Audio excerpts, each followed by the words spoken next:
वित्त मंत्री निर्मला सीतारमण जी ने मेरे बयान को लेकर काफी कटाक्ष किया और ये भी कहा कि मैंने हाउस को मिसलीड करने की कोशिश करी।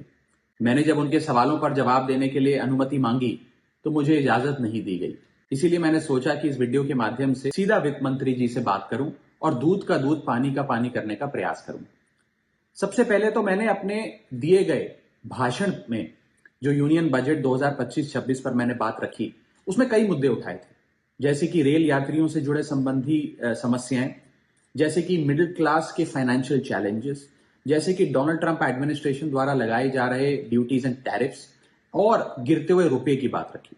इन विषयों पर वित्त मंत्री जी ने कोई जवाब नहीं दिया, लेकिन हां, मेरे द्वारा समझाए गए इनकम टैक्स रिबेट के एक उदाहरण को लेकर उन्होंने कई सारे बयान दे डाले।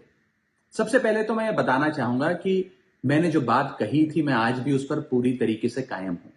ये 12 लाख रुपए की जो टैक्स रियायत दी जा रही है सरकार द्वारा, ये ना ही टैक्स एग्जेम्पशन है, ना ही टैक्स डिडक्शन है, सिर्फ और सिर्फ टैक्स रिबेट। यानी कि 12 लाख रुपए से ऊपर अगर आप आमदनी कमाते हैं एक वित्तीय वर्ष में, तो आपको अपनी पूरी आमदनी पर इनकम टैक्स भरना पड़ेगा। मेरे इस कॉन्सेप्ट को समझाने के लिए दिए गए उदाहरण को वित्त मंत्री जी ने टेक्निकली उसे उलझाने का प्रयास किया, उसमें मार्जिनल टैक्स रिलीफ का कॉन्सेप्ट जोड़कर यह सिद्ध करने की कोशिश करी कि मेरा उदाहरण गलत था। मैं आपसे वित्त मंत्री जी सीधे तौर पर पूछना चाहता हूं, क्या यह सत्य नहीं है कि अगर कोई व्यक्ति 12 लाख से ऊपर इनकम कमाएगा तो उसको अपनी पूरी इनकम पर टैक्स भरना पड़ेगा? चलिए, मार्जिनल टैक्स रिलीफ 1275 तक आप दे रही हैं। आप मुझे यह बताइए कि अगर एक व्यक्ति 13 लाख रुपए 13 लाख रुपीज एक वित्तीय वर्ष में कमाता है, तो उसे अपने पूरे 13 लाख की आमदनी पर अपने स्लैब अनुसार इनकम टैक्स देना पड़ेगा कि नहीं देना पड़ेगा?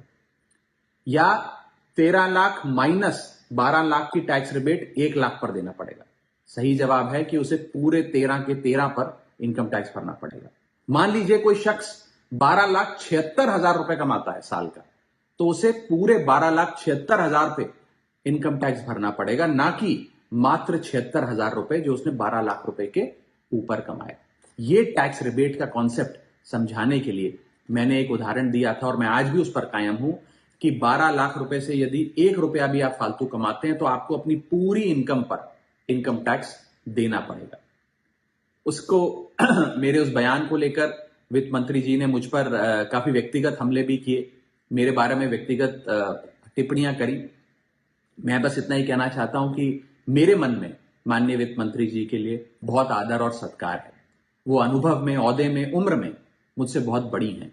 मेरा बस इतना ही कहना है कि आगे से मुझे उम्मीद है कि वित्त मंत्री जी इस प्रकार के व्यक्तिगत बयानों से बचेंगी और सिंपल टैक्स कॉन्सेप्ट्स लाने के लिए जो उदाहरण दिए गए हैं, उनको टेक्निकली तोड़ मरोड़ के जनता के सामने प्रस्तुत करने का प्रयास